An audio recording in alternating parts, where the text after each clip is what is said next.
tarde. Com os apoios da Segurança Social a diminuírem e, por outro lado, também com o número de pessoas necessitadas a aumentarem, as instituições particulares de solidariedade social debatem-se hoje com novos problemas e também com novos desafios. Precisam de encontrar novas formas de financiamento. Algumas, as que podem, seguem a via profissionalizante, tornam-se cada vez mais profissionais, e outras, mais pequenas, tentam reinventar-se. Como é que sobrevivem hoje as instituições particulares de solidariedade social? É a pergunta que levantamos no Sociedade Civil.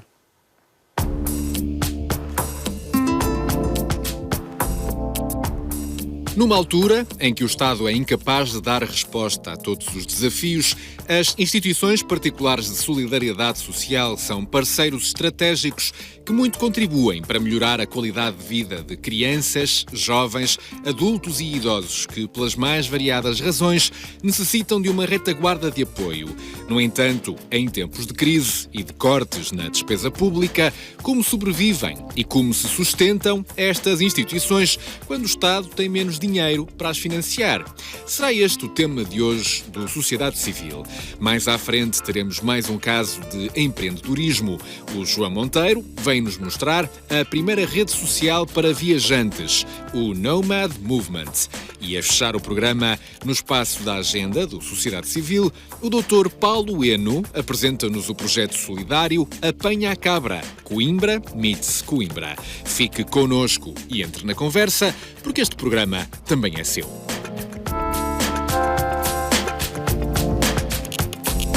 Vamos saber como é que as organizações de apoio social estão a encarar estes novos desafios e estas novas exigências, com a ajuda do Padre Lino Maia, presidente da Confederação Nacional das Instituições de Solidariedade, o Padre José Lopes Batista, presidente da direção da União das Instituições Particulares de Solidariedade Social no Distrito do Porto, o António Tavares, provedor da Misericórdia do Porto, e a Claudina Costa, diretora da Associação Nacional de Ajuda aos Pobres. Uma associação que está sediada na zona de Paranhos. Já vamos falar com os nossos 4 convidados. Vamos para já perceber um pouco melhor quais são os grandes desafios que as instituições particulares de solidariedade social enfrentam nesta altura.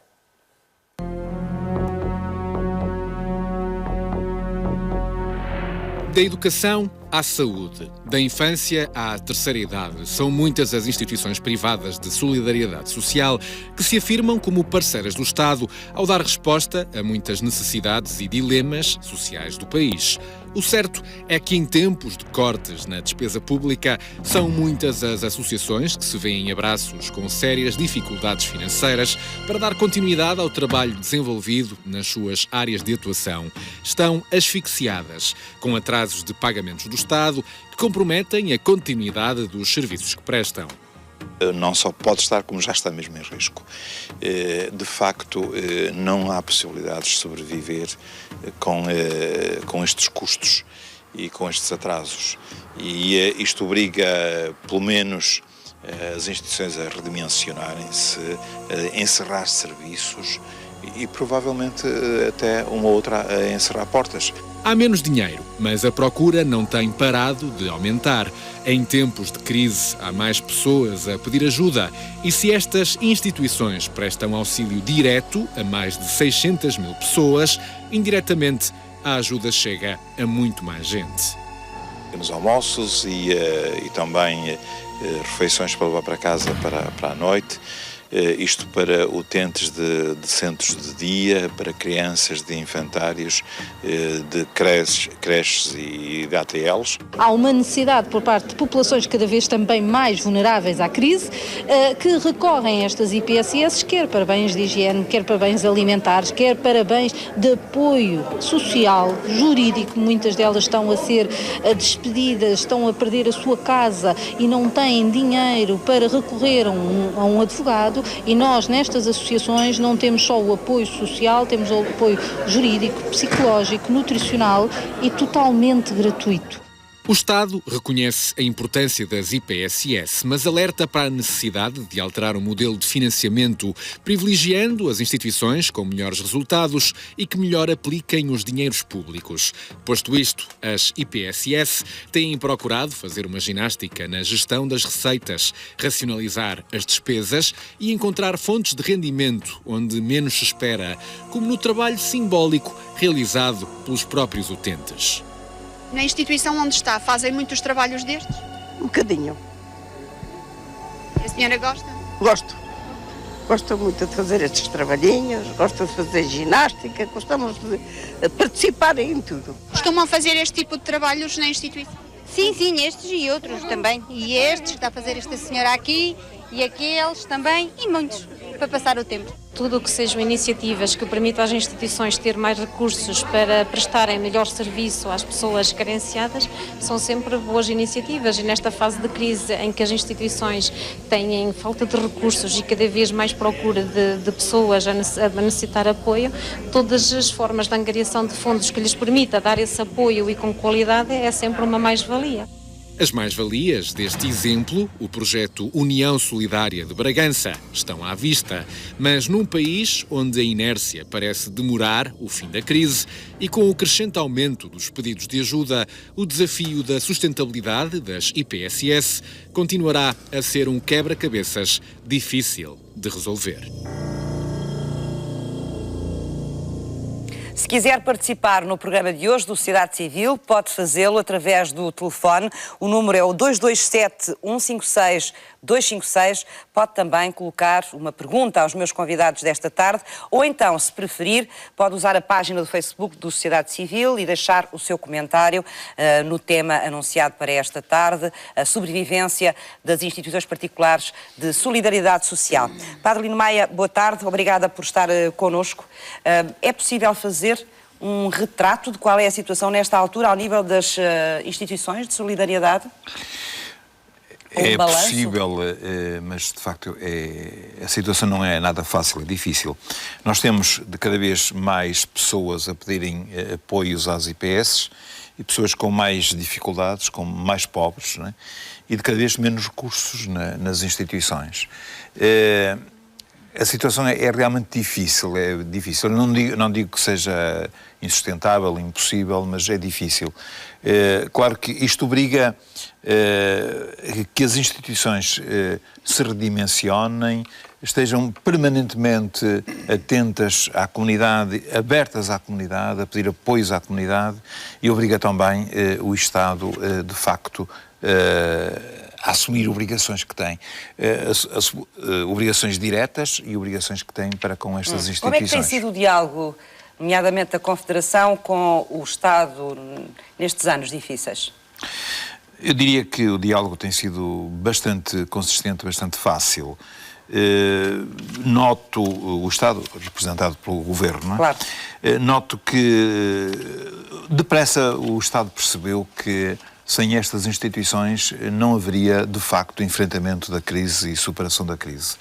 Estas instituições são quem estão mais próximas das pessoas, quem mais de perto e mais depressa responde às necessidades das pessoas e com menos recursos, com menos meios. O Estado tem que fazer e não pode ser quem faz tudo. E precisa, de facto, destas instituições.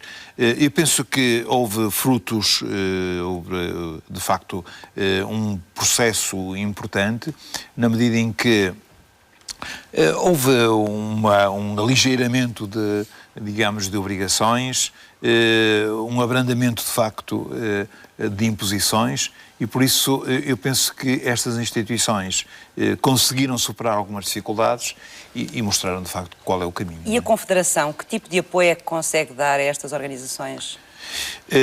Ou que tipo de orientação é que dá?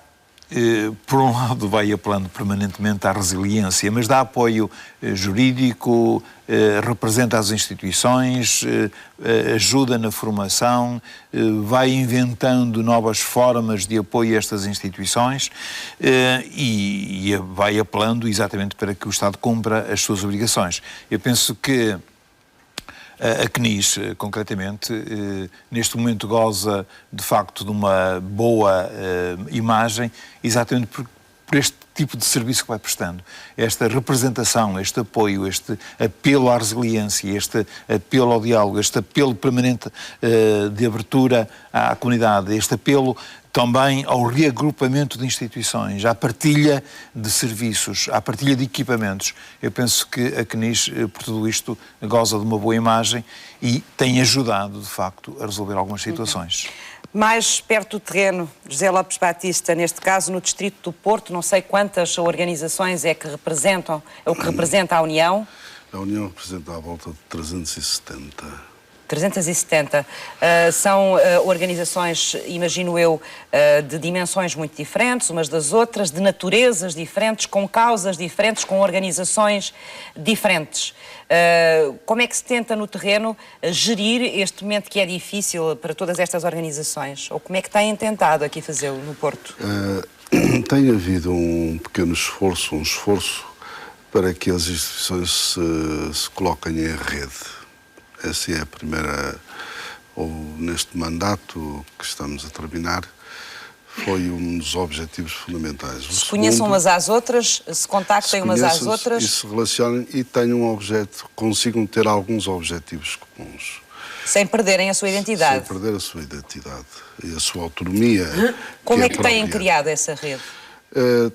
Tem-se feito alguns encontros com os presidentes, os diretores das instituições, que trazem normalmente os seus técnicos por conselhos, e tem-se feito esse apelo a que se reúnam e que sejam capazes de se interligar. Por outro lado, acompanhamos também com alguns momentos de reflexão através daquilo que é normal de chamar-se hoje a inovação social.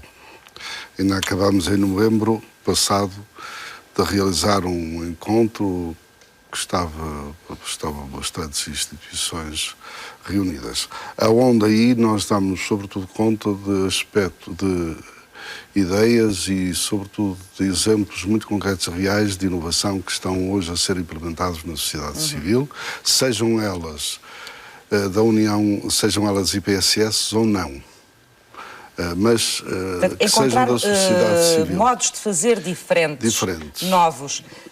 Que tipo de inovação pode interessar ou pode servir a uma instituição de solidariedade? Por exemplo, nós poderíamos falar, por exemplo, a CAIS tem um projeto chamado Recicla, é que procura, através de pequenos artefactos que são elaborados por pessoas desempregadas de longa duração e cujo impacto é financiado pelo IFP. Portanto, e elas têm a sua autonomia e diremos que isto tem tido algum sucesso. Por exemplo, há uma instituição aqui na cidade... Por exemplo, criar projetos, então, que sejam inovadores ou ideias diferentes, mas que sirvam um fim social, mas que possam, ao mesmo tempo, candidatar-se a apoios de programas, é uma forma. É uma forma. Por exemplo, aqui no Porto, a Escola de Jesus Maria José, que esteve numa fase... Escola? A Escola de Jesus Maria José. Sim. Que esteve bastante mal no sentido da sua gestão, esteve quase a terminar, e como num espaço de 4, 5, 6 anos conseguiram reanimar-se com projetos inovadores, em que, sobretudo, os pobres, digamos assim, aqueles que mais andam ali à volta da preocupação desta instituição, são eles os próprios os autores e são o centro da elaboração de trabalhos, juntamente acompanhados, naturalmente, com os técnicos, etc. Portanto, o que a instituição faz é dinamizar essas pessoas, é dinamizá-las, pô-las no centro, porque uma das questões, penso eu, e este é o objeto da razão da proximidade, é que eles sejam eles próprios fazedores da sua própria história. E são capazes, eles próprios, apoiados naturalmente pelo corpo técnico, pelos diretores, de não só de sustentabilizar a sua própria instituição, mas sobretudo deles próprios encontrarem razões de sustentabilidade pessoal. António Tavares, as misericórdias têm passado ao lado desta crise e destas dificuldades que as instituições de solidariedade social vivem ou não? Têm os mesmos problemas, exatamente? Não. É evidente que é muito difícil passar ao lado nesta crise, porque os problemas aumentaram, as dificuldades aumentaram. O que existe provavelmente aqui e as necessidades também aumentaram, não é? Como é evidente, por um lado, uma ideia em termos da dimensão, isto é, as misericórdias, em regra, são ligeiramente superiores em termos da sua dimensão e da sua capacidade às instituições de sociedade social, que muitas vezes são monotemáticas e, portanto, atuam em nichos. Não tem uma resposta tão abrangente, não é? As misericórdias têm uma resposta aqui multifacetada. Por outro lado, tal como já foi dito aqui pelos anteriores oradores, existem áreas onde neste momento está a ser possível potencializar a gestão, nomeadamente o trabalhar em rede, o concentrar algumas áreas que estavam dispersas, como as áreas que têm muito a ver com o aprovisionamento, por exemplo, as compras, comprar bem é também uma das maneiras de resolver estes problemas que vamos falando aqui, que tem muito a ver também com o orçamento que estas instituições têm.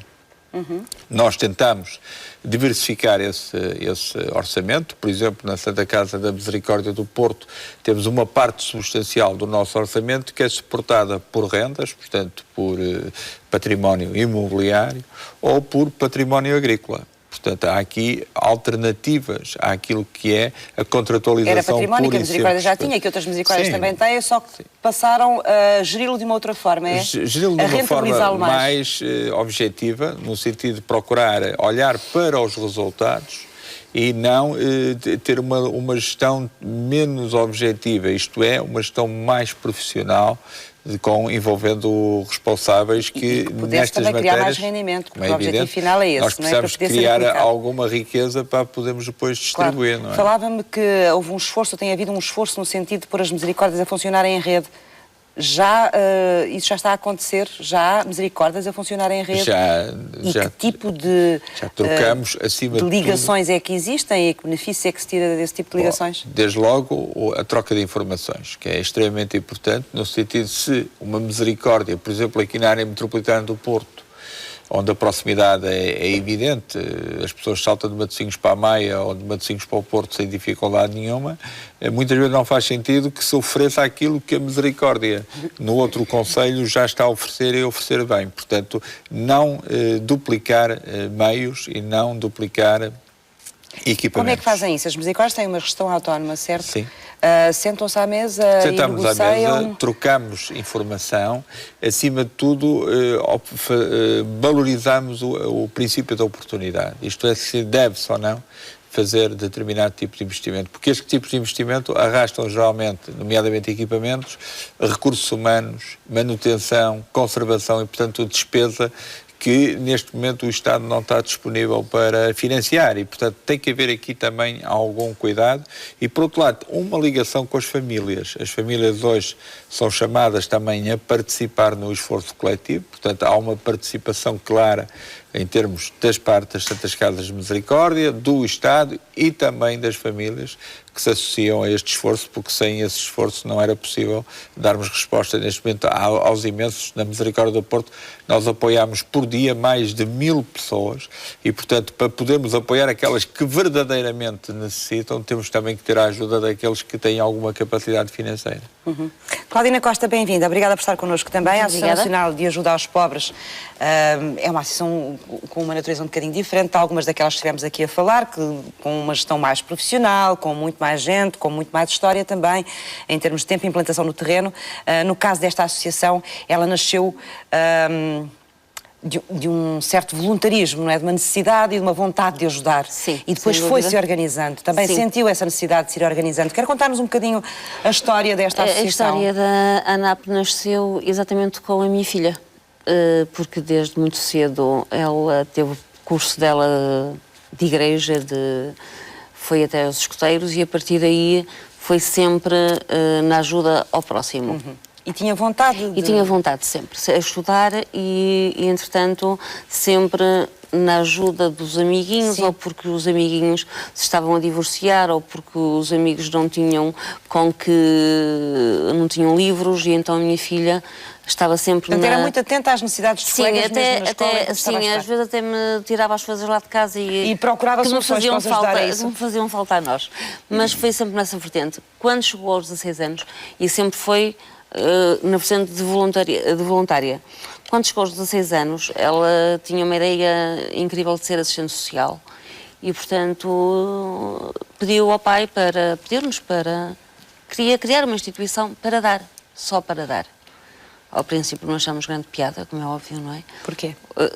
Uma miúda com 16 anos, nós queríamos que ela continuasse os estudos, e ela continuou, como é óbvio. Mas a persistência dela foi tão grande que acabámos por abrir a instituição. E ela ficou lá na altura com um médico, ela tinha pessoas muito competentes para ajudá-la, só que ela depois, entretanto, aos 19 anos... Amigos, pessoas também que trabalhavam com ela voluntariamente. Só e que ela agregou. E ela arranjou. Com 16 anos. Com 16 anos.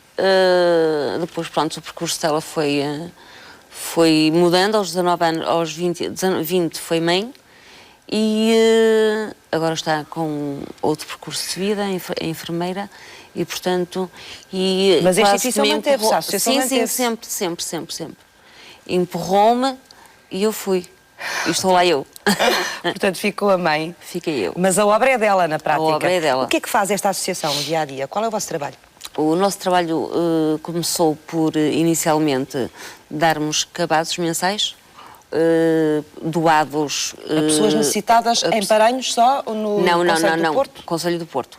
Entretanto, embora nós agora tenhamos praticamente 97% são utentes de Paranhos, porque é uma das freguesias maiores que nós temos a nível nacional, e temos ali muitos bairros sociais e, portanto, há muitas pessoas carenciadas. E, portanto, praticamente 97% é só de Paranhos. Mas nós temos os cabazes mensais, temos as sacadas semanais, quando nos é doado os iogurtes ou fruta do Banco Alimentar, nós também doamos. Portanto, são ligados ao Banco Alimentar. Exatamente. E recebem também um quinhão do Banco Alimentar para distribuir. Exatamente, não tanto quanto desejaríamos, porque nós neste momento temos 370 famílias mensais para ajudar. Evidentemente que os nossos cabazes é um complemento, não é uma... porque é mercearia seca. Temos também uma ajuda, temos também as famílias monoparentais, que por qualquer motivo, em montes de motivos, tiveram azar na vida, os filhos encontram-se em instituições e nós pegamos naquelas mães, tentamos recuperá-las e depois, ao pedir uma casa, a domicílio social, arranjar trabalho e entrar na reinserção social, tentar que essa mãe tenha novamente os seus filhos. A Claudina, quando assumiu esta criança, que a sua filha lhe pôs nos braços, não é? Imagino que nunca tinha trabalhado nesta área. Foi tudo novo para si, não? Não, sempre fiz voluntariado também. Sempre fez voluntariado. Sim. Então já tinha alguma noção disso? Já Mas imagino que isto exija muito mais da sua parte, sim, não é? Completamente. Precisou de fazer formação? Sim. Eu fiz uma formação. Aliás, eu digo sempre que estou sempre a aprender. Eu nunca sei nada, estou sempre a aprender. Mas é uma área a mim que me diz muito, porque eu sou uma pessoa que vou ao terreno. Sendo uma pessoa que nos vem pedir ajuda, evidentemente a ajuda é feita, mas nós estamos no terreno passado 2 ou 3 dias. A Associação Nacional de Ajuda aos Pobres não tem qualquer apoio do Estado, pois não? Absolutamente nada. Já se candidataram? Já, imensas vezes, já. E nunca conseguiram esse apoio? Não, nós temos agora, através da congregação da Irmandade de Bom Pastor, foi-nos cedido o espaço em sistema de comodato para nós fazermos o nosso refeitório social, que eu já ando com o refeitório social há 5 anos, até inclusivamente já fui multada e tudo, e portanto já temos finalmente o espaço para fazer esse refeitório. Onde a Irmã Maria também o fazia, e elas fizeram questão dar continuidade ao que era lá feito, só que nós não temos dinheiro para poder dar início às obras. Como é que distribuem os cabazes mensais, por exemplo? Onde é que vão buscar os alimentos que formam esses cabazes? Os alimentos são doados pelo Banco Alimentar, só que não chegam, de forma nenhuma não chegam. E os semanais também? E os semanais também não chegam. Então, Então nós somos obrigados aquilo aquilo que recebem do Banco Alimentar? Não. Nós, através de telefonemas e mais telefonemas e mais telefonemas, vamos ao mercado abastecedor, temos peditórios... À procura de quê? Para dar à procura, por exemplo, de legumes para a sopa, que nós fazemos agora neste momento cerca de 120 litros de sopa da associação em sistema de takeaway, por exemplo. Com a devida refeição, eles vão à ANAP buscar a alimentação. Mas portanto, isso é um trabalho permanente para conseguir essas doações. Segunda a sábado. As nossas doações são através de pedidos a particulares e empresariais. As empresas, como devem saber, não é? Cada vez está extremamente difícil. E para mim, eu como diretora olho para a instituição e pergunto-me todos os dias, às vezes às 11 horas da manhã, o que é que eu tenho para dar para a sopa. Mas felizmente, eu como creio muito, a sopa todos os dias aparece. Mas é extremamente difícil, muito, muito difícil. E já estamos a falar de uma faixa etária. Não estamos a falar dos habituais utentes que já estão habituados ao rendimento social de inserção, não de forma nenhuma. Já estamos a falar, por exemplo, de estudantes que estudam nas universidades ali na periferia e já nos procuram para nós apoiarmos, por exemplo, em comida, porque são do interior e porque os pais já não têm recursos para os manter cá. Temos famílias, por exemplo, que já fizeram o favor de serem nossos doadores e hoje são nossos utentes.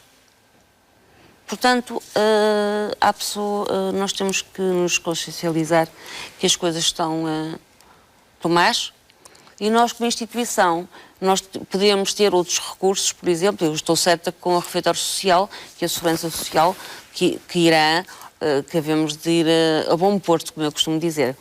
Porque muitas situações vêm exatamente da Segurança Social para a ANAP, não é? Nunca teve vontade de desistir? Não. A minha motiva-me ainda, infelizmente, por um lado, motiva-me ainda muito mais. A minha luta é diária e estimula-me muito porque os meus dias, eu costumo dizer que os meus dias nunca são iguais. Hora a hora nunca é igual. Padre Lino Maia, isto que a Claudina estava aqui a contar, esta luta diária, eu penso que é aquilo que a maior parte das pessoas que trabalham nestas instituições sente diariamente.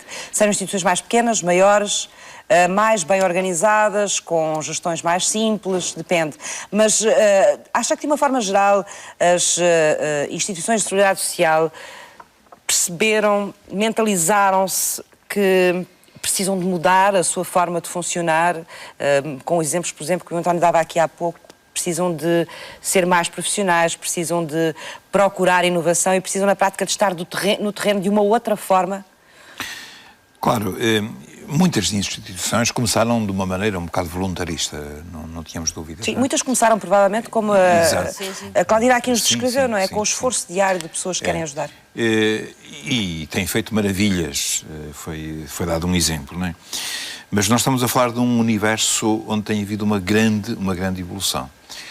Nós temos hoje instituições muito grandes, a Misericórdia do Porto é uma IPS para todos os efeitos, emprega muita gente, tem de ter uma gestão muitíssimo bem boa, não é?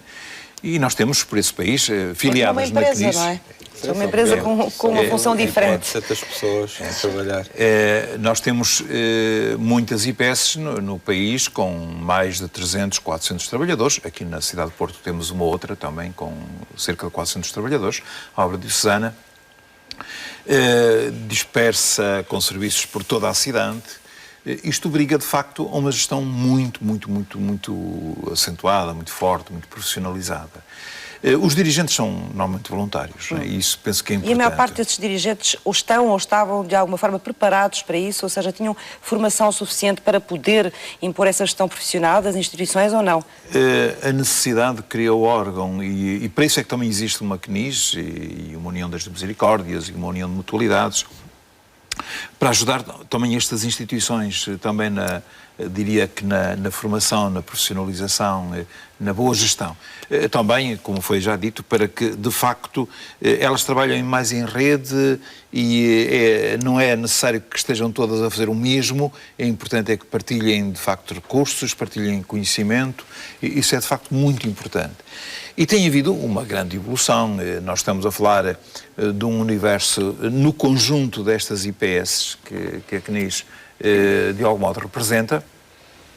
Nós estamos a falar de cerca de 200 mil trabalhadores, estamos a falar de 4,1% do PIB nacional, estamos a falar de muitas respostas, são cerca de 500 mil utentes nestas instituições. É muita gente. E como foi dito, de facto, os recursos são de cada vez menores e as necessidades são, infelizmente, cada vez maiores. Nós estamos a falar de instituições que têm feito verdadeiros milagres. Eu conto só um exemplo.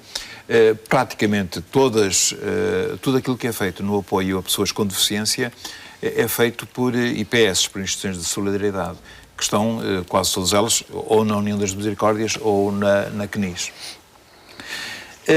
Só um tipo de doença que havia, de deficiência que havia no fim dos anos 60, princípios dos anos 70, em que a esperança de vida dos que eram portadores dessa deficiência era 18 anos. E neste momento está nos 40 anos. Porquê? Porque nestas instituições foi feito um enorme trabalho de pesquisa. Quais são as grandes mudanças que se têm operado? Mais formação dos dirigentes, por exemplo, e mais?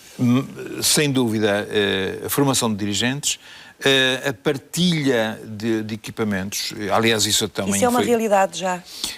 Começa a ser uma realidade que se está a intensificar, porque não há necessidade... Portanto, a interiorização nas instituições de que precisam de partilhar com outras instituições e que poderão gerir melhor e dar mais resposta se o fizerem. Porque... O diálogo era difícil entre as instituições? As instituições eram muito fechadas nelas próprias? Eram até por imposição também, porque... Porquê? Não, aquilo que existia é que todas as instituições tinham que ser autónomas e autossuficientes. E, portanto, tinham que ter todos os recursos, não é? Ainda que não precisassem, de facto, de ter todos os equipamentos. E nessas condições é que podiam depois candidatar-se a apoios, não era? Os apoios dependiam exatamente disto. Agora, neste momento já está a haver, de facto, uma evolução. Não é necessário que todas as instituições tenham, de facto, uma lavandaria monstruosa, que tenham uma cozinha também monstruosa, não é necessário tudo isso. Pode-se, de facto, partilhar recursos e equipamentos. E eu penso que isto é, de facto, muito importante, porque assim chegamos a mais gente, com menos recursos. As instituições podem, por exemplo, nesta altura, não sei se de acordo com esta lei de base isso é possível, unir-se nesse pedido de apoio à Segurança Social, ou não? Aí não, portanto, tem de ser, o acordo tem de ser nominal. Se há instituições que, para sobreviverem, se estão a organizar de forma a que uma possa proporcionar outros serviços e outra serviços diferentes, até provavelmente na mesma população, não podem depois candidatar-se em conjunto a um apoio para... Depende do tipo de apoio. Isso depende muito, como diz ali o Padre Maia, das condições. O que o Padre Maia está a dizer é que, por exemplo, quem tiver uma grande lavandaria, que pode ter ali um grande prejuízo, porque não consegue internamente rentabilizá-la, se vender aqueles serviços a outras instituições, então passa a ter ali uma oportunidade de negócio e passa a libertar meios que noutras circunstâncias não tem. Porque as instituições vão comprar esse serviço de lavagem de roupa mais barato e ao mesmo tempo... Estamos a falar de negócio entre as próprias instituições. Claro, sim. Não estamos a falar aqui de partilha de uma lavandaria, por exemplo, por 5 ou 6 ou 7 instituições. Isto era a mesma coisa que viéssemos aqui à Rádio Televisão Portuguesa, a esses estúdios, e os partilhássemos sem regras com a concorrência da RTP. Teria que haver sempre alguém a funcionar de chapéu, não é? E neste caso será a instituição proprietária da lavandaria. Podia haver trocas de serviços, sem haver negócio pelo meio. Podia haver troca de serviços. Se uma instituição tem um refeitório, se a outra tem a lavandaria, se a outra tem o ginásio... Não vamos ter medo das palavras. Estamos a falar de negócio porque é preciso mesmo falar de negócio. Mas era importante esclarecer isso, não é? É preciso falar de negócio porque é preciso falar de meios financeiros.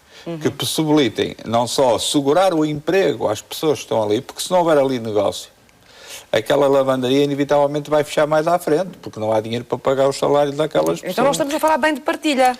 Estamos a falar de outra coisa. Estamos a falar de partilha porque nos sentámos à mesa e eu, em vez, como disse há um bocadinho, em vez de fazer uma lavandaria que vai fazer concorrência à lavandaria do Padre Maia, já não a faço e, por exemplo, vou fazer uma cozinha, por exemplo.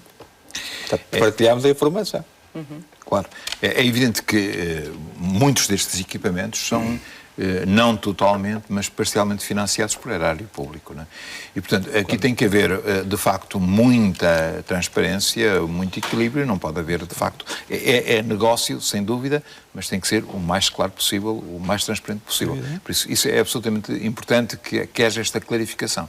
Agora, a prestação, e não apenas de serviços às instituições, entre elas, mas à própria comunidade, porque é que uma instituição que tem uma ótima lavandaria não há de facto prestar serviço à comunidade, não aos utentes, não exclusivamente aos utentes, mas à comunidade em geral. É claro que para isso temos uma lei de bases de economia social que vem regular, de algum modo, abrir este nicho e regular isso, que é de facto importante, até para não entrarmos também numa concorrência desleal com o setor lucrativo. Não o podiam fazer antes, Padre Lino Maia? O poder fazer podiam, o poder fazer faziam, sem dúvida. Mas agora estão enquadrados de outra forma, é isso? Há um enquadramento legal que eu penso que é importante, não é? Era necessário e é importante. Não sei se ia acrescentar alguma coisa. Não, só ia precisamente dizer que agora é um enquadramento. E esse enquadramento é importante, não é? Torna mais transparente também os serviços que são oferecidos. Torna mais possível isso mesmo. Agora, o que é importante também, e há um outro passo a dar e penso que é fundamental. Estas instituições, de facto, prestam serviço público. Aquilo que elas fazem tem que ser, de facto, numa sociedade bem organizada, com um Estado, de facto, operacional. Isto tem que ser assegurado pelo Estado. Prestam serviço público. Não podem, há uma lei de bases de economia social, mas não está tudo feito. É importante que haja um novo enquadramento legal para que elas, de facto, não tenham, por exemplo, que pagar o IVA como se fossem setor lucrativo, não é? Eu penso que este passo é importante. Eu vou falando da necessidade de criarmos, e penso que se vão dar passos nesse sentido, criar uma lei de bases da cooperação. Portanto, aquilo que elas fazem é serviço público, tem que ser assegurado pelo Estado, o Estado não pode ser quem faz tudo, mas tem que fazer, e, portanto, e ao mesmo tempo, uma vez que a sociedade se organiza para responder, deve, de facto, ter uma situação legal e fiscal diferente. Já vamos falar mais sobre isso, sobre essa questão que levanta agora, até porque gostava de os ouvir também sobre essa necessidade da tal lei de bases de cooperação e o que é que ela podia ajudar ao nível das instituições particulares de seguridade social. Vamos conhecer uma dessas instituições. Neste caso, vamos conhecer a Associação Protetora da Criança de Valadares, que é uma instituição já com mais de 60 anos, com uma história longa no apoio a crianças necessitadas, a crianças em risco, e que, para sobreviver todos os dias, também o faz com uma luta constante e com a ajuda e a solidariedade da comunidade em volta.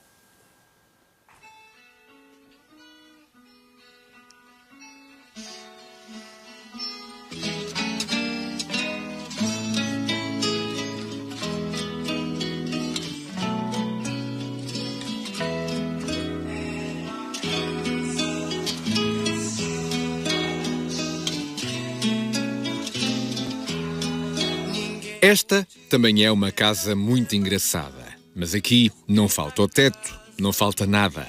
A Associação Protetora de Crianças de Valadares começou por ser um projeto individual de um médico, o Dr. Leonardo Coimbra, mas acabou por se tornar uma missão solidária de toda a família.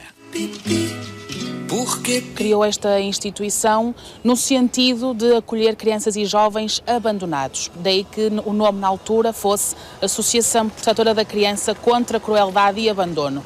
Hoje em dia esse nome já não é aplicável, digamos, mas é Associação Protetora da Criança. E desde então quem tem estado nos comandos da direção tem sido a Dona Helena Coimbra, primeiro a filha, e, entretanto, por falecimento da mesma, a Dona Isabel Silva Carvalho e o Dr. Sérgio Coimbra, filhos do Dr. Leonardo Coimbra, que assumiram a direção, e muito bem, desta casa. Hoje, a instituição tem a sua capacidade lotada. São 30 crianças, rapazes e raparigas, dos 4 aos 18 anos, sinalizadas pela Comissão de Proteção de Crianças e Jovens ou pelo Tribunal. E aqui encontram um lar acolhedor e uma paz que, de outra forma, não teriam em casa.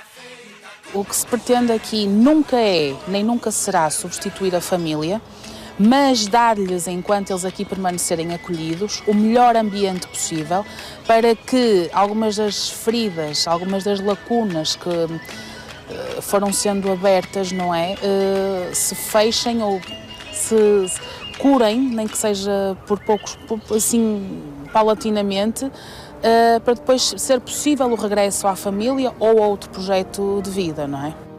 Aqui não tem faltado nada, mas nada se faz sem trabalho e sem meios.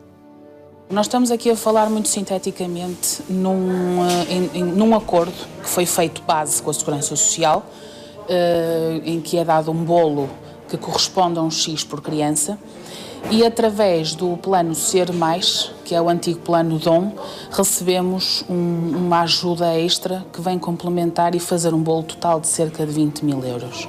Com esses 20 mil euros nós temos que pagar ordenados a 22 pessoas, alimentação, gasolinas, gasóleos, contas de casa, eletricidades, água, gás, carne, tudo que possa imaginar. Nós temos, digamos que temos um orçamento extremamente apertado para o tipo de gastos que temos e não fazemos exorbitâncias. A única coisa que nós fazemos é pagar ordenados e pagar contas. Em cada mês, a gestão das contas é milimétrica, não sobra nada. E se algo falta, vale o esforço e a vontade alheia de quem ajuda a instituição. Nós temos tido ajudas excepcionais, nomeadamente a Fundação António Mota, que nos fez este campo de futebol que viu e nos pintou a casa este ano. Temos a ajuda do Pingo Doce, que todos os dias nos fornece alimentação e que nós aproveitamos. E temos também a ajuda do Banco Alimentar, outra ajuda fantástica aqui para a casa, não é? Depois temos ajudas particulares, donativos.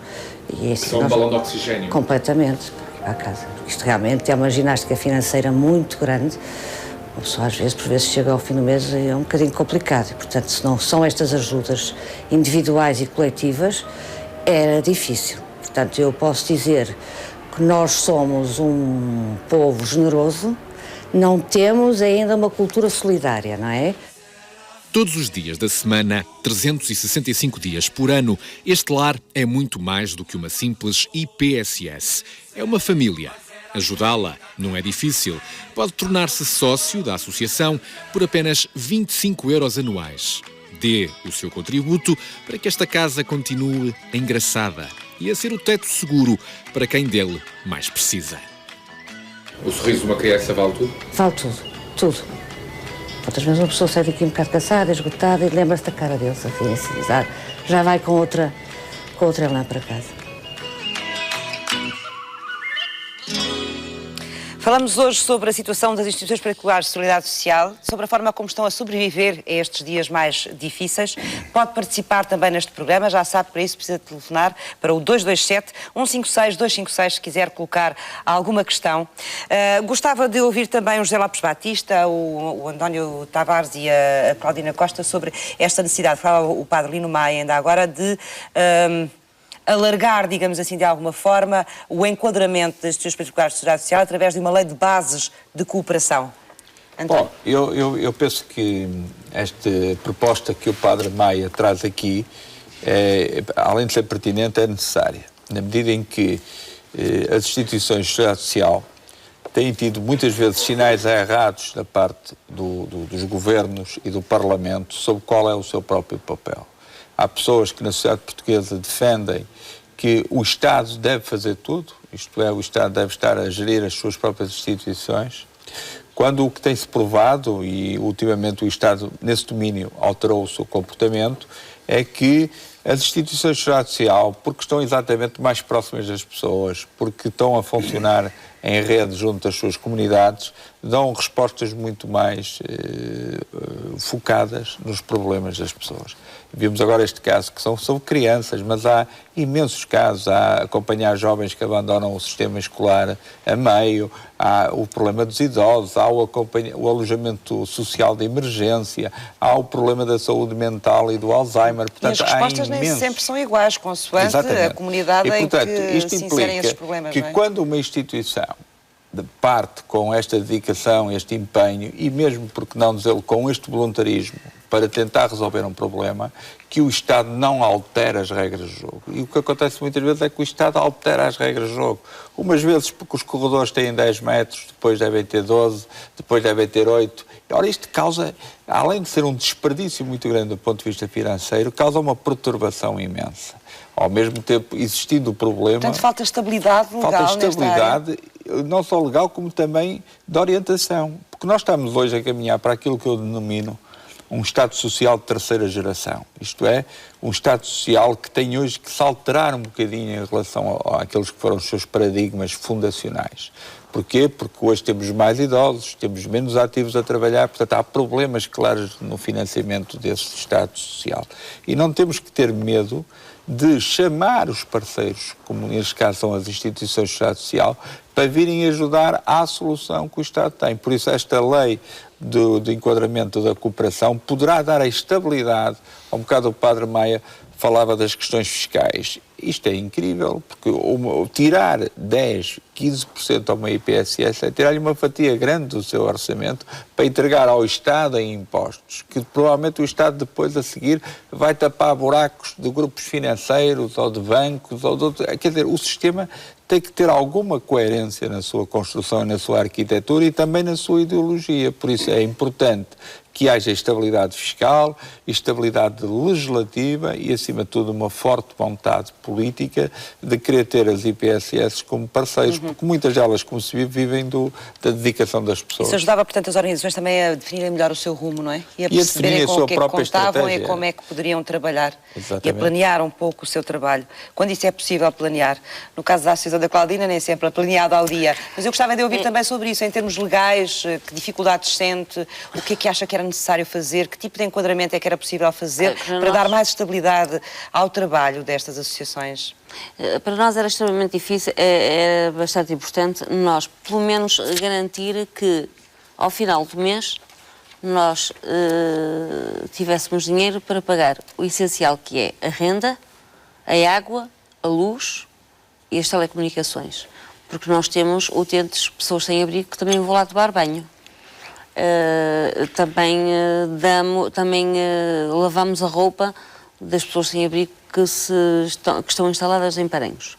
E, portanto, pelo menos se nos ajudassem e garantissem esta fatia, o resto, na prática, acho que já as despesas fixas que as têm, despesas não é? fixas, porque, por exemplo, nós, por exemplo, se, por exemplo, agora a Segurança Social, se nos desse, por exemplo, a gestão do rendimento social de inserção dos utentes, em vez de estar canalizado numa só instituição e fosse subdividido por várias instituições. Parece que não, a fatia era pouca, mas já dava, por exemplo, para pagar, por exemplo, a renda quando nós estamos instalados.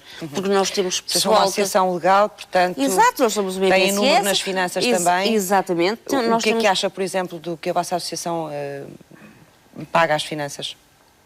Ou vocês não têm que não apresentar o vosso orçamento? Sim, o que é que gastaram? O que é que sim. Não pagam porque não têm... Porque não temos coisa ainda para pagar, não é? Como é óbvio. Antes tivessem, então, no seu caso, não é? Que era o nosso caso, mas infelizmente não. Pelo contrário. Uma das áreas em que vocês trabalham também, ainda não falou, Claudina, é na busca de emprego, não é? Sim, ativa de a emprego. Busca de ativa é há muita gente desempregada em Paranhos? Muita gente desempregada. Como é que vocês fazem esse trabalho? É através do IFP. Trabalham também com o Instituto de Emprego e Formação Profissional? Nós trabalhamos, só tem um senão. Trabalhar com o IFP é um trabalho, é muito útil, é muito bom, só que nós temos trabalhadores com parceria do IFP lá na ANAP, só que temos um grave problema. para quem não tem dinheiro, o IFP atrasa bastante o pagamento, que a priori o pagamento é efetuado em 3 tranches, não é? E eu posso lhe dizer que tenho, por exemplo, pessoal que já acabou o estágio em outubro e eu ainda não recebi a segunda tranche, referente a outubro e muito menos a terceira.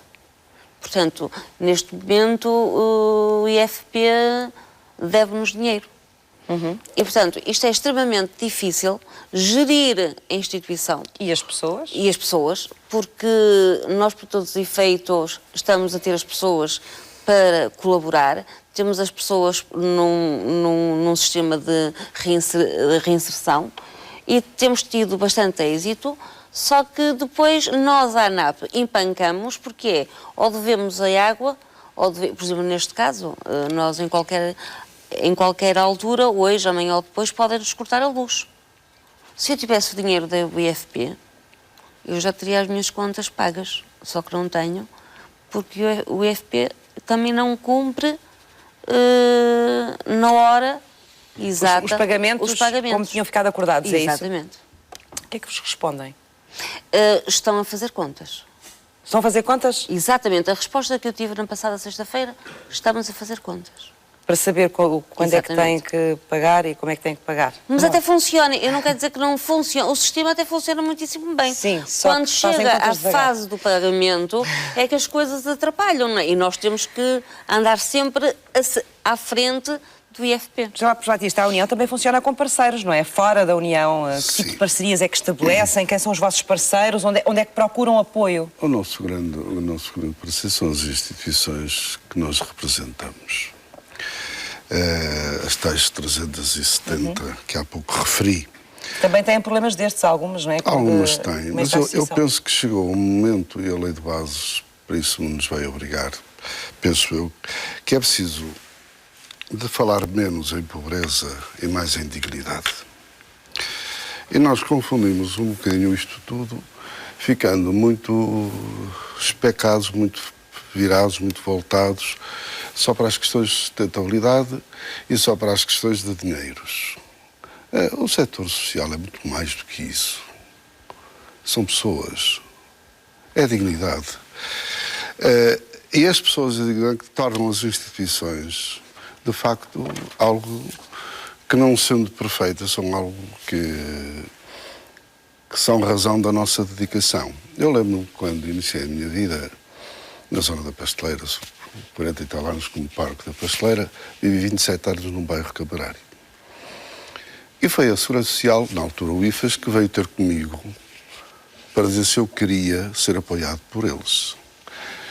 Agora, é ao contrário, nós temos que pedir ao Estado para o Estado. Eu penso que o Estado tem que estar atento à sociedade civil, àquilo que emerge na sociedade civil, e pactuar no sentido de fazer parcerias com a sociedade civil. Portanto, não deveriam ser as instituições, através dos seus grupos,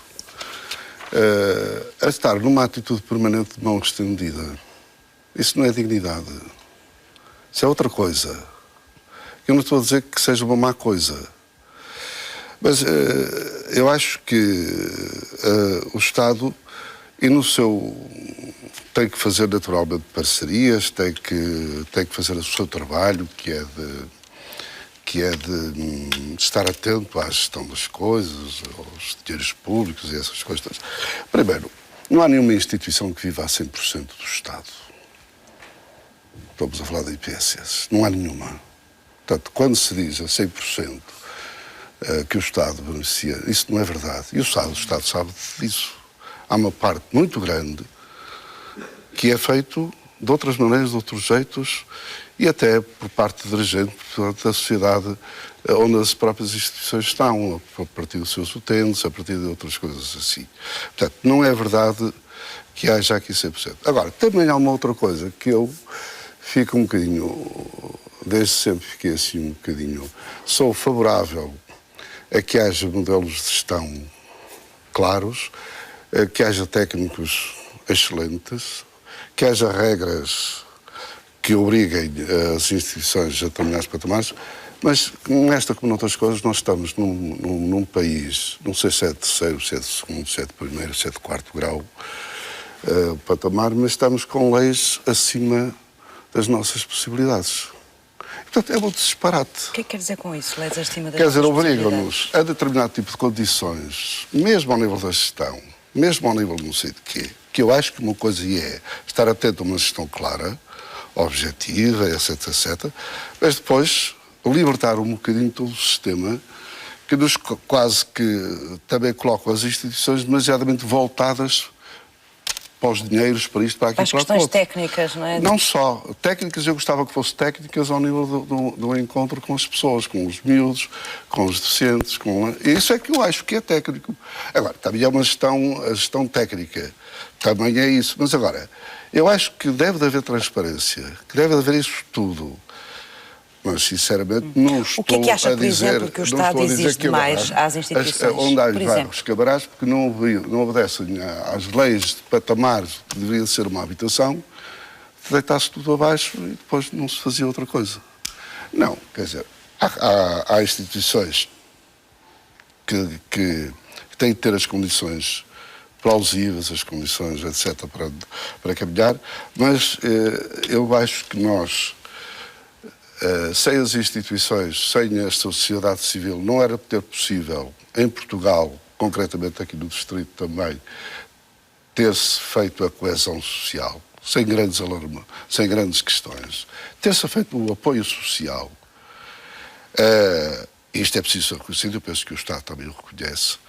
Mas depois reconhece, mas depois há uns controles. O que está a dizer é que provavelmente toda esta fase difícil que o país tem atravessado não teria sido atravessada de uma forma tão pacífica, sem a almofada, sem o apoio das instituições. Assim. E eles tiveram que se desenrascar.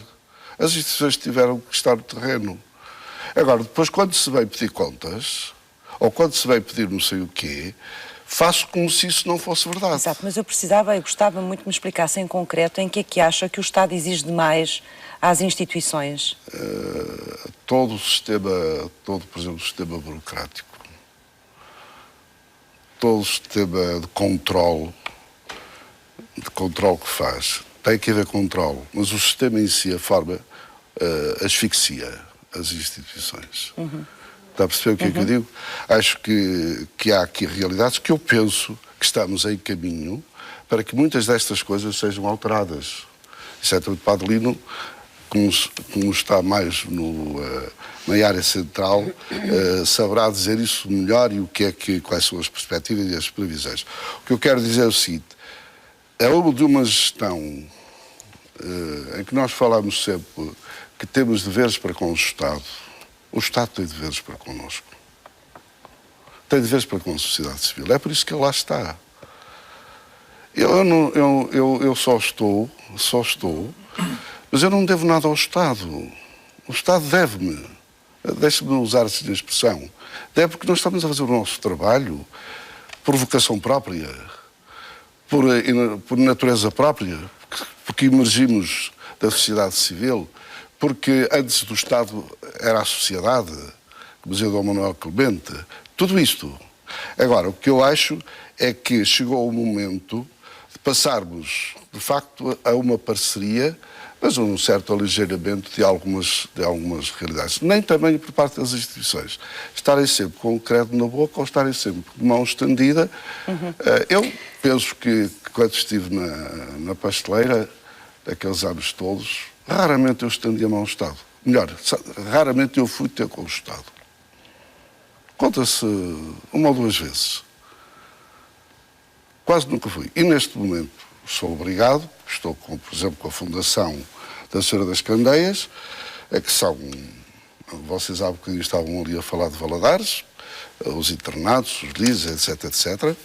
E tenho lá estes problemas, estas unidades familiares que nasceram nos anos 60, que mais ninguém fazia nessa altura, e que nós temos que ajudar a dar o salto, a dar a volta, e naturalmente que temos que ter o apoio por parte de quem nos deve esse apoio. Mas já percebi o seu ponto de vista. Nós estamos com pouco tenho. tempo. Eu queria ouvir o Padre Lino Maia também sobre isto, até porque estava a assinar que sim com a cabeça enquanto ouvíamos aqui estes pontos de vista de José Lopes Batista, e gostava de perceber melhor qual é o enquadramento disto neste momento. Há exigências a mais ao nível do Estado para com as instituições? Está a haver racionalização agora, está a haver bom senso, não é? Há uma tentativa de, como é que eu vou dizer isto, de filtrar as instituições quando se passa um pouco também a imagem para a sociedade de que as instituições são subsidiodependentes e de que é preciso inovarem, de que é preciso reinventarem-se, reorganizarem-se, encontrarem novas formas de financiamento. Há também pode haver uma ideia de selecionar as instituições? Claro que eu temo que... E deixar viver apenas aquelas que tenham a possibilidade de viver sozinhas, autonomamente? Bem, eu espero que não se caia nessa tentação. O Estado tem obrigações para com estas instituições. Há bocado o Padre Batista dizia, e é verdade, o financiamento destas instituições, em média, é o seguinte: 58% com participações de utentes da comunidade, dos dirigentes, filantropia, e apenas 42% de transferências do Estado para estas instituições. Agora, quando falamos em aligeiramento, eu diria bom senso, em relação às exigências para com estas instituições. Eu dou um exemplo. Por diretivas europeias, foi obrigado que muitas instituições, sobretudo as que começavam com novos equipamentos, instalarem o sistema da AVAC, aquecimento, ventilação e ar-condicionado, que representava 20%, 25%, às vezes 30% ou mais do investimento, que, entretanto, depois tornava-se ineficaz, extremamente dispendioso depois na manutenção, e então instalava-se um outro sistema mais barato. Portanto, havia uma despesa com um equipamento que depois não funcionava. Nós temos muitas instituições, sobretudo com idosos, que herdaram equipamentos, foram-lhes oferecidos de outras épocas, que falta 5 centímetros no pé direito e têm que fechar as portas porque falta 5 centímetros no pé direito desses quartos, etc. Eu penso que isso é falta de bom senso. É preciso, de facto, dar passos aqui. Eu, quando falo de uma lei de bases da cooperação, é para que todos nós compreendamos. Eu repito, o Estado tem que assegurar que se faça. Não significa que tenha de ser o Estado a fazer. E é muito bom que a sociedade se organize para fazer. O Estado reconhece, apoia, também financia. Fiscaliza? Evidente, tem que fiscalizar, tem que regulamentar, tem que também apontar objetivos. É muito importante, é a sua função, não pode ser só um Estado que vai ao retardador, ao ralenti. Eu devo dizer que, e comparo um bocado, não é que conheça muito, mas conheço o suficiente, nós ainda não ultrapassamos a crise de 2008, 2015, ainda não está a crise ultrapassada. Mas se, entretanto, vivemos uma certa coesão social, uma certa paz social, é porque estas instituições fizeram maravilhas, não é? Respondem no terreno. Eu vejo que da instituição mais recôndita, ou melhor, da aldeia mais recôndita do distrito de Bragança até à mais ocidental da Ilha de Flores, nós temos IPS por tudo quanto é sítio, que foram olhando às necessidades locais, foram correspondendo, foram, diria, amortizando e de algum modo tornando menos duros os sacrifícios. E um aspecto importante também, nasceram da vontade das pessoas, não é? Nasceram da vontade da própria sociedade. Não sei se o António quer acrescentar alguma coisa em relação a esta ideia, porque estamos quase no final. Eu só gostava de dizer que o Estado, ao ser regulador, deve se preocupar em traçar as políticas públicas que são necessárias. Essa é a sua grande função. Porque há um bocadinho, quando aqui a nossa colega nos dizia que estão a fazer as contas, é o momento em que o Estado está-se a financiar nas instituições. Aqueles 42% que o Padre Lino estava a falar, muitas vezes não vêm com a velocidade com que as instituições precisam. E não é por causa disso que as instituições fecham. Repare-se que irá agora, perante um problema das escolas e do apoio ao ensino especial, as instituições estão penduradas por causa de um visto do Tribunal de Contas. Portanto, a famosa burocracia existe. Portanto, é este apelo que, no fundo, se pretende aqui dizer é que, sendo o Estado, todos nós, estamos aqui à mesa, somos nós o Estado porque pagamos impostos, aparecemos depois numa outra veste a tentar contribuir para que, numa crise, onde para nós, nesta crise, as pessoas não eram números, as pessoas eram rostos, tinham nomes, tinham problemas. E foi este tecido social que estava feito muito, e eu queria aqui deixar uma palavra de grande simpatia para o interior do país, onde o Estado foi fechando muitos equipamentos públicos e as instituições de segurança social ficaram lá, como a última, quase, eu diria, a última soberania do Estado Social para dar resposta aos problemas das pessoas. E, portanto, isso merece alguma atenção da sociedade e daqueles que todos os dias, fazendo filantropia ou sendo doadores, estão connosco na ajuda às pessoas que mais precisam. Claudina, quer deixar alguma ideia final, por favor? Eu queria que para todas as instituições, não só para a minha, que eu acredito que há muitas instituições que estão a passar as mesmas dificuldades que nós, mas, por exemplo, o nosso problema agora com o refeitório social, as regras implantadas são exatamente iguais como abrir um restaurante. A burocracia é rigorosamente igual. E eu tenho urgência de abrir o refeitório social, mas não tenho dinheiro e nós necessitamos urgentemente do refeitório social, porque chega de dar as coisas em sistema takeaway, porque há famílias que vão para a fila buscar a comida. Podiam dar outras condições às pessoas também que servem nesta altura, não é? A tal, como o Sr. Padre dizia muito bem, mais dignidade e não salientar tanto a pobreza. Muito obrigada aos 4 por terem vindo à Sociedade Civil esta tarde. Vamos inaugurar hoje aqui uma rubrica que nos vai acompanhar durante alguns meses no Sociedade Civil, dedicada às pessoas com deficiência e a perceber o que é que se anda a fazer pelo país no sentido de incluir estas pessoas. São histórias que vamos trazer para deixar a ideia e passar a mensagem de que incluir a pessoa com deficiência é uma missão possível. E hoje vamos conhecer o trabalho da Associação de Paralisia Cerebral de Viseu e a história do José Lopes, que é portador de deficiência e que fez um curso de formação profissional, está empregado, está a trabalhar. É uma história que o Helder Reis nos vai trazer.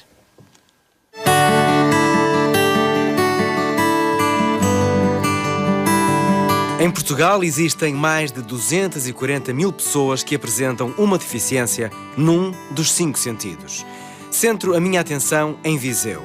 Associação de Paralisia Cerebral apoia direta e indiretamente 700 pessoas. José Carlos Vieira, diretor desta casa, o que é que vos define?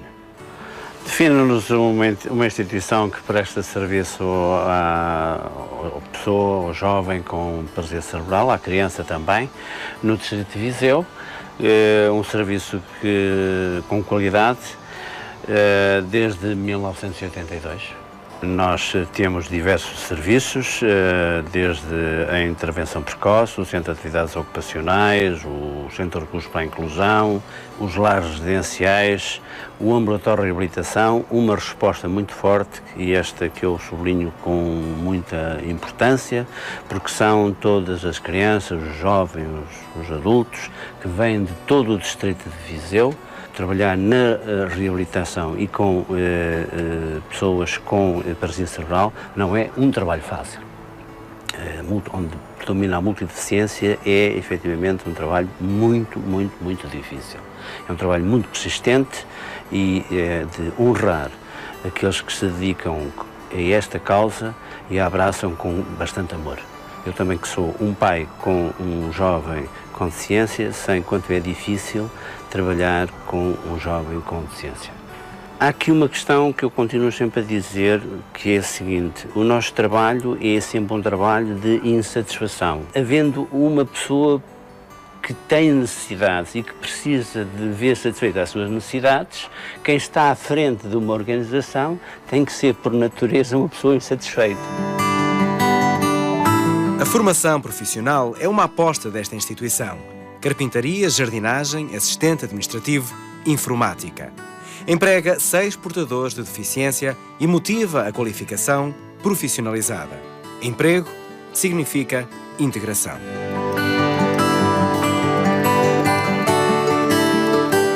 José Lopes, incomoda-lhe a palavra deficiência? Incomoda-me, mas como a sociedade, as pessoas falam sobre a deficiência. Eu nasci com uma fragilidade óssea em que se caracteriza pela possibilidade de fratura mais facilmente dos ossos e também um crescimento lento. Vamos ao seu percurso de vida. Bateu à porta aqui da associação, com que objetivo? Até foi por intermédio do Centro de Emprego de Viseu, em que me disseram que, além de terem cursos de formação, também facilitavam a inserção no mercado de trabalho. Portanto, esteve aqui 4 anos a estudar? A estudar o curso de informática. Ok. Acabado o curso, como é que foi? Porque uma coisa é aquilo que estudamos e queremos para a nossa vida, outra coisa é aquilo que a vida nos dá. Claro, exatamente. E no seu caso? No meu caso, eu sou do Sátão, natural do Sátão, e fui pedir ao Sr. Presidente, que ainda é atualmente o mesmo, o Dr. Alexandre Vaz, se havia possibilidade, também com a ajuda dos orientadores de estágio que temos cá na formação, fomos tentar ver se a possibilidade de fazer lá um estágio. E o meu chefe, pronto, muito atento à problemática da deficiência, disponibilizou-se de imediato a dar-me o estágio. Neste momento já só há 2 anos, já estou por tempo indeterminado. Tem a vida que queria ter? O ser humano é sempre um ser insatisfeito, não é? Mas estou feliz, neste momento até estou cá a morar em Viseu, já constituí família, aliás está aí a minha mulher, e pronto, uma pessoa tenta sempre rumar contra a maré, por mais forte que seja. Contra que é que ruma?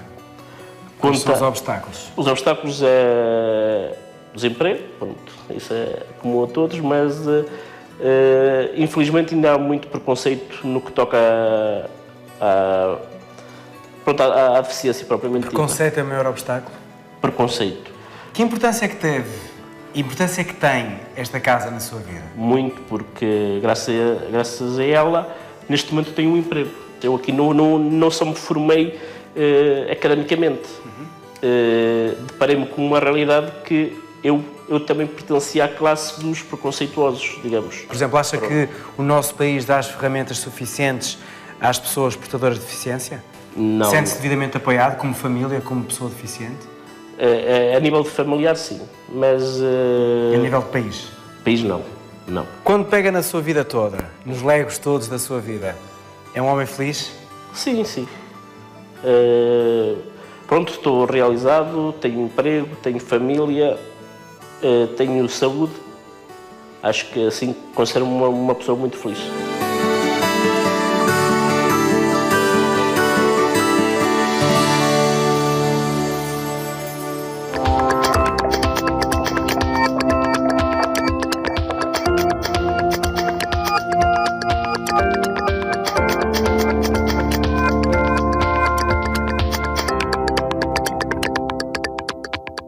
Há uma nova rede social dedicada a viajantes, portuguesa, que vale a pena conhecer e que vamos conhecer agora, chama-se Nomad Movement, e um dos seus atores, um dos seus criadores é o João Monteiro, que está connosco. Olá, João. Olá, boa bem-vindo. Esta rede nasceu quando?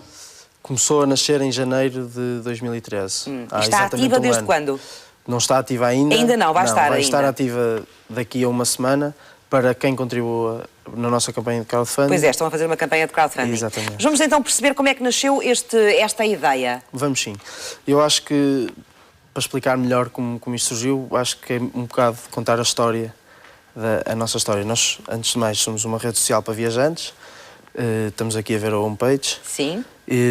Com o objetivo da criação de diários de viagem. Como é que isto surgiu? Eu, depois de uma das minhas viagens, adoro viajar, quando cheguei percebia que produzia realmente muito conteúdo, fotografia, vídeo e texto, só que não sabia bem o que fazer com aquilo, porque com todo o material que tinha de uma viagem. Antigamente nós levávamos as fotografias com o rolo em que revelávamos tudo e depois, quando chegávamos, punhamos tudo num álbum, ficava uma coisa com o álbum da viagem. A história da viagem ficava ali toda, não é? Exatamente, onde nós tínhamos as nossas experiências. Neste momento já não temos e por isso mesmo nós decidimos criar uma coisa que não existe. Uma plataforma. Primeiro para benefício próprio e depois porque achamos que é uma ferramenta que todos os viajantes precisam. Não foi só o João, foi quem? O Vasco e o Pedro também? Exatamente. Porquê? Porque viajam consigo ou não? Também já viajaram comigo, mas também porque são programadores e fazíamos uma boa equipa ali. Passado muito pouco tempo entrou o Francisco, também meu amigo, também já fez várias viagens comigo. E depois entraram mais 2 possível. elementos, já vamos falar disso. Portanto, a ideia era criar uma rede social onde fosse possível, depois de fazer uma viagem, colocar ali todo o material sobre aquela viagem e sobre as experiências tidas. Texto, vídeo imagem e fotografia. No futuro com vamos vídeo e querer pôr fotografia. orçamentos, vamos querer pôr outras ferramentas que podem dar jeito. O que estamos a ver aqui é o perfil de uma pessoa e aqui conseguimos perceber o porquê e a diferenciação de nós para todas as outras redes sociais que existem. Podemos ver que o perfil da pessoa é visto com os diários de viagens dela e não com aquilo que ela está a fazer no momento. Os diários de viagem são aqueles quadrinhos que estão ali? Exatamente. Organizados por datas. Depois temos um mapa com os sítios das pessoas onde já visitou. Calculamos também as milhas que a pessoa viaja e depois criamos um pequeno ranking dos quilómetros de competição, que já percorreram. exato, milhas neste caso, mas e há uma pequena competição entre amigos. E essa é a nossa grande diferenciação. Nós somos uma rede social de viajantes para viajantes. Somos... Portanto, não há mais nenhuma rede social, por exemplo, onde seja possível organizar todo o material e toda a história de uma viagem que se fez, não é? Não, e isso é o que isto traz de novo. Exatamente. Essa era a necessidade que tinha e que sentiu quando que nós começou tínhamos e foi a pôr por isto isso em que criámos. prática. Exatamente. Portanto, socorreu-se ou juntou à sua equipa o Vasco e o Pedro, porque eles são programadores. Foi difícil criar a plataforma? Isto é uma plataforma pesada, não é fácil, é. Como é que fizeram? Estamos há um ano Precisaram a de algum trabalhar... tipo de ajuda? Não, eles são os Precisaram melhores programadores. Sim, de algum investimento, não sei. Não, foi só para com já. trabalho, só à força de trabalho. Não, e também com algum investimento pessoal, mas por isso é que nós agora atingimos o nosso limite, não é? Somos jovens. Estão os três? Não. O do meio isto foi na nossa feira que nós tivemos em Dublin. Muito bem. E no meio está o CEO do Tumblr, não sei se já ouviu falar. Sim. É muito conhecido, é um projeto enorme. Ele teve a conhecer o nosso projeto. O Tumblr não é muito usado em Portugal, mas... Não é, mas lá fora, nos Estados Unidos, então é imenso. Aliás, ele vendeu o Tumblr à Yahoo por $1 bilhão de dólares.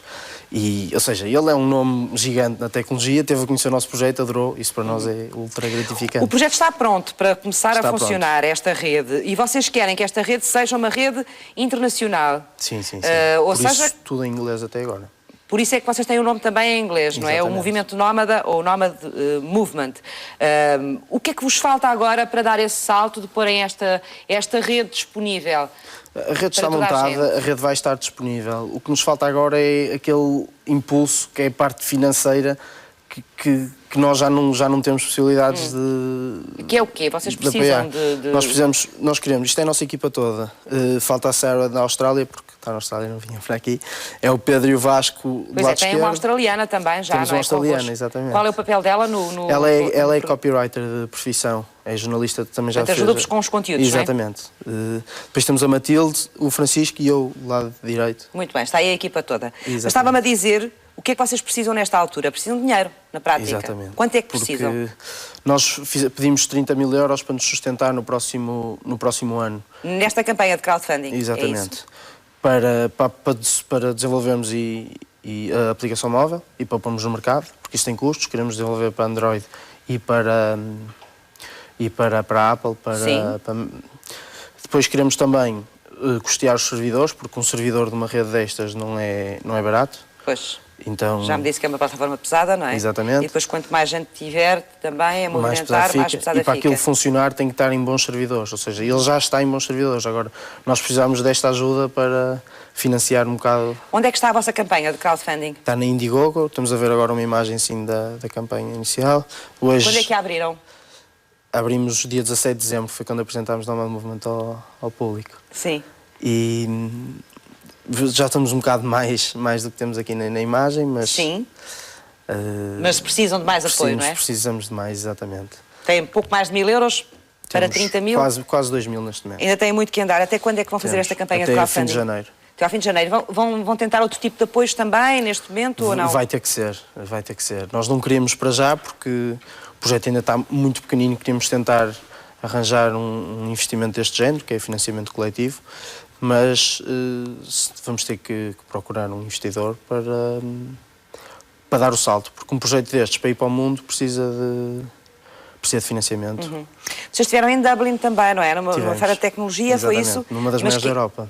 Já para apresentar este... Já para apresentar, foi a apresentação, antes de apresentar em Portugal, quisemos ver mais ou menos o que é que as pessoas lá fora, que já estão mais habituadas a este tipo de projetos, achavam do projeto, e como o feedback foi positivíssimo. Como é que conseguiram lá ir? Autofinanciaram-se, teve que ser ou não? Exatamente. Foi. Mas também nós entramos, aquilo é um programa desenhado para startups promissoras, candidatámos a entrarmos, exatamente, mas mesmo assim teve custos, mas até agora foi tudo autofinanciado. Pronto, agora estamos... Como é que correu a feira em Dublin? Foi um espetáculo. Foi? Foi. Que tipo de receptividade é que vocês tiveram e que reações é que tiveram a esta rede? Quem realmente quis conhecer o nosso projeto, porque aquilo é muita gente, estamos a falar de 20 mil pessoas numa feira, quem conheceu o nosso projeto e do feedback que nós tivemos foi sempre positivo, criámos imensos contactos, ainda não estamos no ar e já houve agências de viagem a contactar-nos porque gostavam de fazer algum tipo de parcerias. E de publicidade, provavelmente na vossa rede, não é? Exatamente. Nós não estamos, para já, nós não vamos querer ter publicidade porque... Para já querem ter a rede a funcionar, não é? Sim, e queremos criar uma boa ferramenta e aquilo com publicidade vai só estragar um bocado a experiência dos utilizadores. João, parabéns pelo vosso trabalho. Obrigada também por ter vindo à sociedade civil e boa sorte para a campanha de crowdfunding que vai continuar até ao final do mês e esperemos que esta rede portuguesa, a Nomad Movement, tenha muito sucesso e rapidamente. Obrigada por ter vindo. Obrigado eu pelo convite. Agora está na hora de conhecermos os destaques dos parceiros da sociedade civil, perceber quais são as sugestões que eles nos trazem hoje. A 8 e 9 de janeiro, na Faculdade de Letras da Universidade de Lisboa, realiza-se um colóquio relacionado com o restauro da charola do Convento de Cristo, em Tomar. O Convento de Cristo é um extraordinário monumento nacional, sendo um dos seus componentes mais relevantes a antiga rotunda românica, transformada em charola na campanha manuelina. As sucessivas intervenções de conservação e restauro, realizadas na charola, revelam um conjunto de dados inéditos que serão divulgados neste encontro de entrada livre.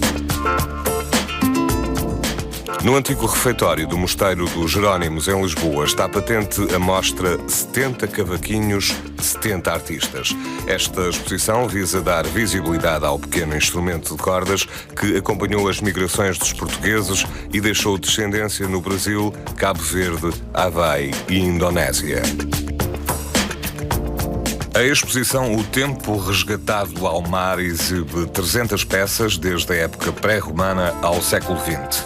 A mostra, patente no Museu Nacional de Arqueologia em Lisboa, celebra 30 anos da arqueologia náutica e subaquática em Portugal.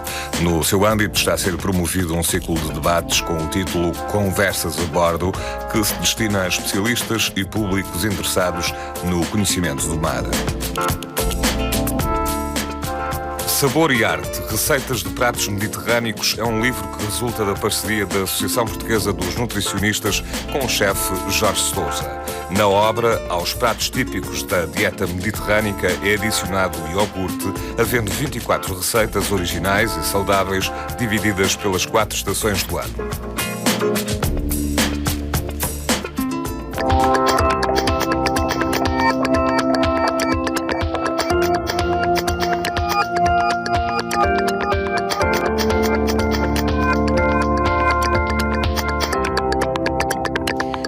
Projeto Apanha Cabra, provavelmente ainda não ouviu falar, mas se ouviu falar agora vai conhecê-lo melhor. Está connosco o Paulo Eno. Olá, Paulo, bem-vindo. É historiador de arte do século XX, exatamente, mas é também artista, não é? Exatamente. E tem este projeto já há algum tempo, não é? O Coimbra Meets Coimbra. Exato. E é dentro desse conceito que entra depois o projeto Apanha a Cabra, não é? Exatamente.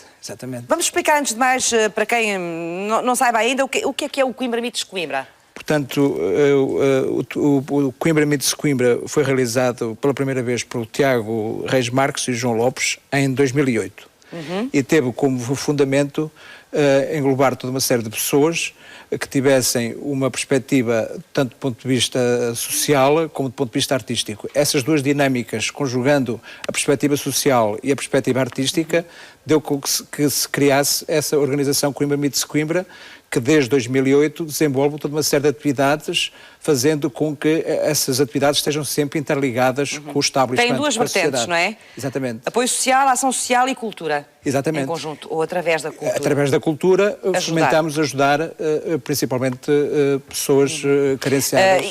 Isto acontece geralmente na altura do final do ano, do Natal, não é? Antes do Natal, uma semana antes do Natal, acontece essa situação principalmente. Embora desenvolvemos outras atividades ao longo do ano, logicamente. Por exemplo, agora no final deste ano, de 2014, o que é que aconteceu em concreto? Bem, organizámos essas situações. Tenho aqui, por exemplo, o projeto Apanhar Cabra, se me permite, posso... Apanhar Cabra, vamos falar dela, não é? Porque ainda está a correr.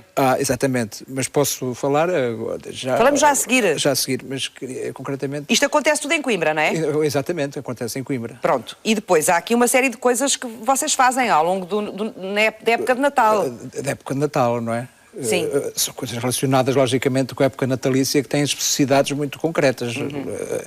Mas depois vocês recolhem fundos ou aquilo que vocês conseguem através das vossas ações são para entregar a uma instituição, não são? Neste caso é para a Associação Acreditar, mas primeiro tivemos, antes da Associação Acreditar, tivemos com uma organização que é o Kiva e a seguir com o Banco Alimentar. Agora com a Associação Acreditar, que é uma associação também de solidariedade social, não é? Estas festas que são feitas nesta altura, Sim. Eu não assisti a nenhuma ainda, mas pelo que eu ouvi dizer, são festas um bocadinho irreverentes, diferentes, é verdade? Quer dizer, essa parte da irreverência e de ser diferente é um bocado, entra dentro um bocado da subjetividade. Temos de considerar que nós estamos numa sociedade democrática e pluralista e, como tal, o direito à diferença é um direito que está consignado na lei fundamental, que, como toda a gente sabe, é a Constituição da República Portuguesa. Portanto, nessa medida, o respeito pela Constituição é básico, portanto não se pode fugir dessa situação, pelo contrário, deve-se cumpri-la.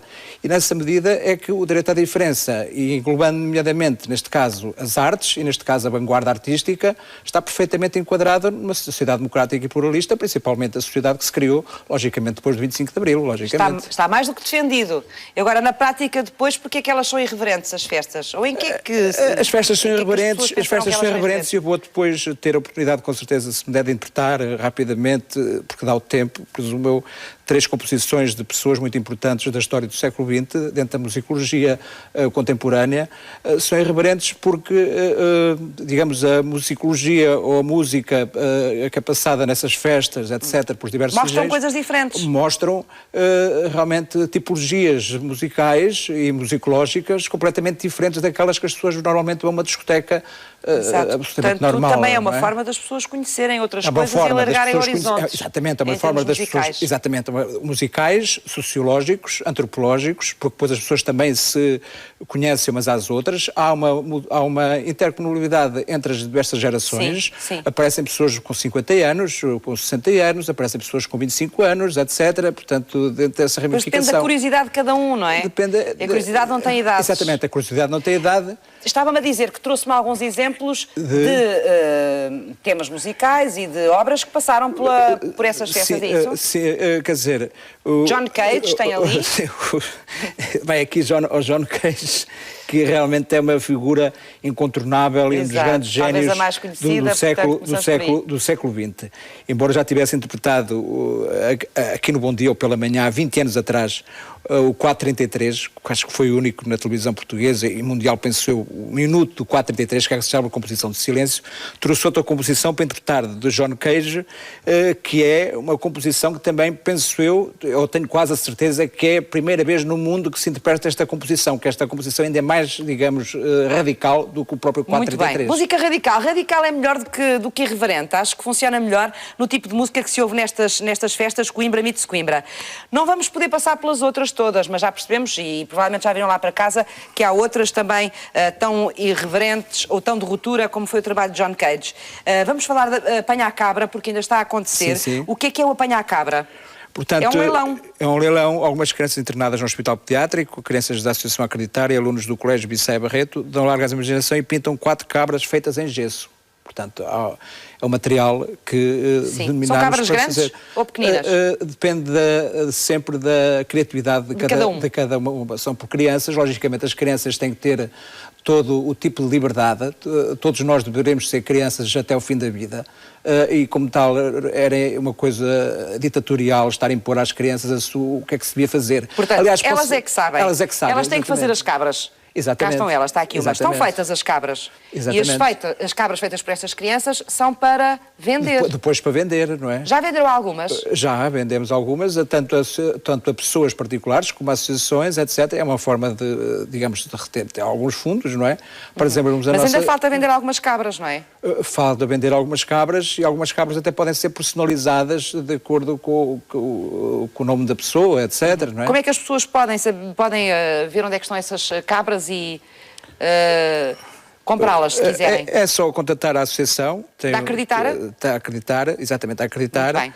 É como disse, é 25 euros o mínimo e, portanto, é tudo muito simples. Muito obrigada, Paulo Bueno. Esperemos que as cabras se vendam todas, porque é por uma boa causa. Exato. No próximo programa vamos falar da responsabilidade social das empresas. Há cada vez mais empresas a abraçarem causas e a estarem em contacto cada vez mais com as comunidades onde estão inseridas, e é disso que vamos falar no próximo Sociedade Civil. Não perca, porque Sociedade Civil somos todos nós.